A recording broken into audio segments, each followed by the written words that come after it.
Hi guys, how's it going? Good. How are Hi. you? Thanks for taking the time out to talk to me. I'm good. It's just an honor to talk to you, meet you guys. So thanks again. Oh, thank you for talking to us. Yeah, Yeah, yeah. right back Um, at you. my first question is for you, Rachel. I have to start off by saying you have been a queer icon for many, many years now. Um, the gays are obsessed with so many of the things you do, and there's a large portion of folks online who say watching you and Brendan Fraser in The Mummy sparked their bisexual awakening. Um, Oh, so sweet, isn't it? Yeah, It's so it's touching. incredible. Someone yeah. told me that for the first time the other day in an interview, a journalist. I'd never heard that, but sorry to interrupt you. No, Very no, touching. it's great. Right? You've played so many other queer roles in your career, and so what's it like to add Beverly to that roster and getting to, bring LGBTQ representation throughout your career throughout the years?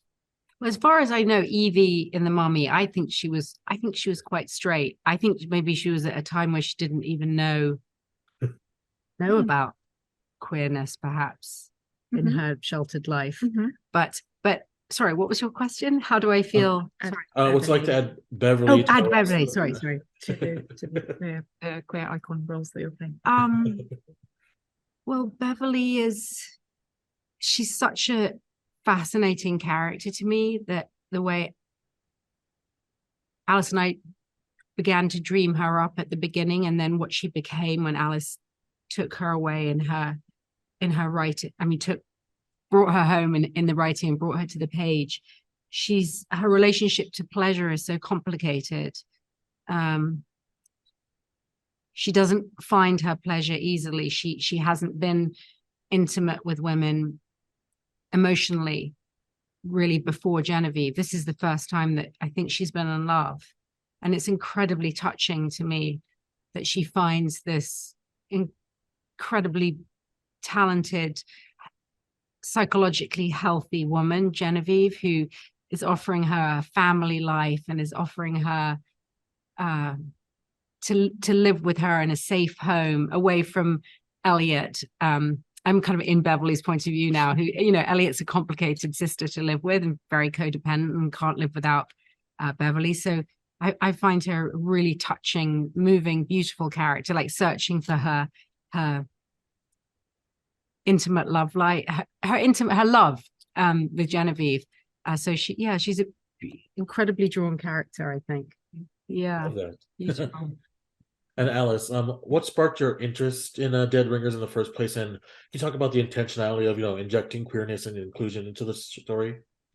Yeah, I mean, the first thing I was up, it was Rachel Weisz is interested in a gender swapped version of Dead Ringers for TV. Like all of that sounded pretty delicious and exciting. I was a huge fan of Rachel's.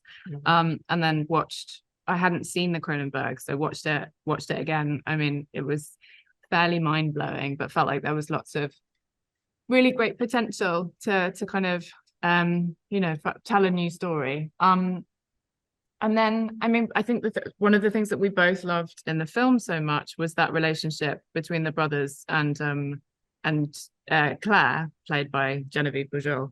And so we wanted to really keep that, maintain that. Like, what happens if a doctor falls in love with her patient, and that patient then becomes between those two sisters, and all of that just felt like it had huge dramatic potential. Yeah.